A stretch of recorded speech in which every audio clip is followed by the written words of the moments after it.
naglakbay na mag-isa upang aking malimutan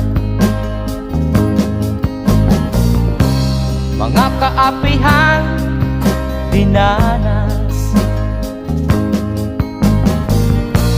Ihahanap ng kalunasan